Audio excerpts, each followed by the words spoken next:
I've noticed something this game reveal season. The vibes are a little bit off. I see it in the comments, I see it in the live streams. It's not like this is just an isolated incident in which maybe one game's broken. It just feels like every other... They still think they can slap your favorite game series logo on a box of dog shit. The gaming industry didn't collapse overnight. It wasn't just one bad game or one greedy company. It was a slow and painful process, death by 1,000 cuts. And honestly, it only happened because two things kept feeding each other: corporate greed and regular players buying whatever slop companies throw at them. Gaming used to be simple: develop a game, sell the game, and then players will enjoy the game. But then publishers realized something dangerous. They don't need to make great games, they just need to make games that extract money. This shift started in the early 2010s with the rise of mobile monetization, season passes, and the live service model. Suddenly, fun didn't matter, and what mattered was how long can we keep you playing? How often can we get you to buy something? How can we design a game around spending instead of playing? So think like your cosmetics, vanity items, stuff that really signifies your status within the game. AAA companies saw this and the industry changed forever. This is where the slop era began. Games started launching unfinished, unplayable, and sometimes straight up broken. Now again, I keep referencing Destiny because Destiny is the poster child of all this in my opinion. When the original Destiny launched, it was a broken mess. It didn't come with content, and while it worked for Destiny because it added to the allure of the universe where it was full of mystery, in all actuality, it was just cut content. But a lot of people, a lot of developers in particular, looked at this model as like, well, we can just continue to charge people money for half-baked products. They're going to spend a whole bunch of money. Why not come up with a business strategy similar to Activision Bungie's? But instead of fixing the issues before release, they decided to rely on the magic phrase, we'll patch it later. You see this pattern affecting games like Battlefield 2042, Cyberpunk 2077, which was actually a masterpiece. The Game Award goes to... Shut up. Shut up.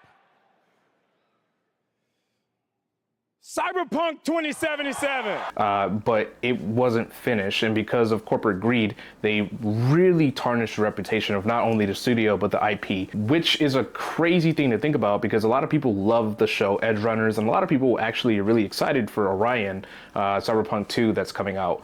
So to think that it almost died upon arrival is a crazy thought now, but it happened. And so a lot of these studios and developers are actually quoting Cyberpunk 2077 as a reason to why it is they're actually going to take their time when making a game, which is ironic because a lot of the marketing for Cyberpunk 2077 literally said when it's ready, but then it launched in such a piss poor state. Another example of this is Halo Infinite that didn't even launch with the co-op campaign mode, which is beyond crazy because if you know anything about Halo, it's kind of like their bread and butter. It really is such a understatement to say that these developers are rushing slop, expecting people to just consume it, and then worse, they're trying to gaslight people into thinking that it's good. Is there any plans to make this playable on PC, or is this just strictly mobile? We don't have any plans at the moment to do PC. Do you guys not have phones? Yeah, you guys all have phones, right? Another example of this is Star Citizen. Now, I can't really say this is an example because this is just something completely different. This is a game that isn't even a full-fledged game yet, but it's generated over almost $1 billion, and it hasn't even really released yet. It's still in the alpha stages. This exemplifies everything wrong with gaming right now. You have an unfinished product known for its bugs, known for its glitches, and yet people still buy these $100 ships like it's nothing. And when you are a developer and you see this, why try? Because if people support it and stand behind it, what's the point? You can be the next Destiny 1, or in this case, you can be like Star Citizen when the game didn't even fully release yet and people are still buying products and maintaining its growth with in-store purchases. So it seems like gaming nowadays is just a glorified storefront where the content itself isn't necessarily what's important, but the shit around it. Now, another reason why gaming has died, in my opinion, is because of live service gaming. Not every game, and I'll say this again to the point I might even start selling t-shirts about it, not every game needs to be a live service. Sure, there's some games that thrive off of being a live service like Fortnite, like Destiny 2, like Grand Theft Auto 6 when it comes out. Not every game can do that. Not every game should do that. Just because it works for those developers for that IP doesn't mean it's going to work for you and your developers and this IP.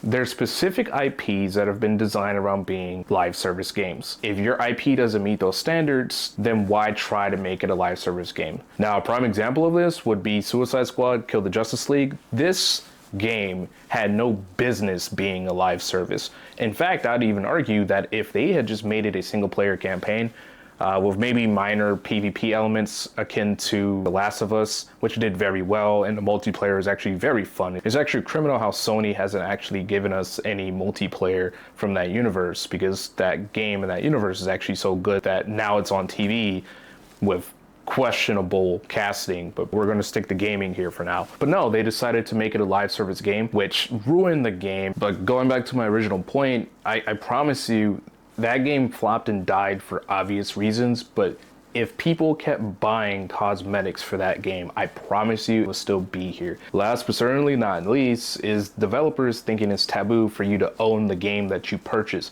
So let me get this straight. They on top of wanting you to spend close to $100 in this economy, you don't even own the product. You don't own the product after you spent $100 entry fee, after you spent probably $20 on a battle pass or its equivalent, and cosmetics. And sometimes there's in-game subscriptions like GTA or Rockstar Plus that you also pay for. And after all of that, wait for it, you don't own the game. Surprise, motherfucker. It's really troubling to see that these game developers don't really respect our time and think we're stupid, or both. I can't say this enough. If you care about this hobby, if you care about this industry, if you care about fun, don't let these corporations take it away from you. The best way you can do that is simply vote with your wallet. I'm a Destiny 2 fan. I'm fucking pissed at the state of Destiny 2 right now. But the only way it will get better is if we continue to vote with our wallets, because ultimately that's all they care about is money. So when that goes away, they start listening.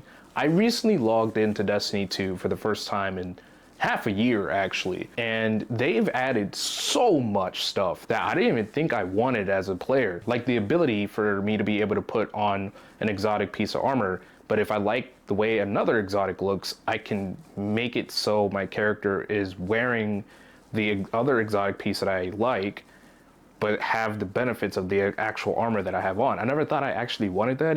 There's an argument to be made that that kind of diminishes the value of the exotic, because now it's just a trait and a perk. But regardless, it's a nice quality of life thing that they're finally implementing because people are leaving. So my final point, so I don't keep rambling on, don't let them take fun away. The best way you can do that is vote with your wallet. But hey, let me know your thoughts in the comment section down below. I greatly appreciate it. If you made it to the end of the video, thank you. I've been trying to improve my videos, so if you have any comments or any kind of critiques you have, both good and bad, let me know in the comment section. I actually look at them and try to implement your recommendations in my next video. But yeah, until next time, all right? See you.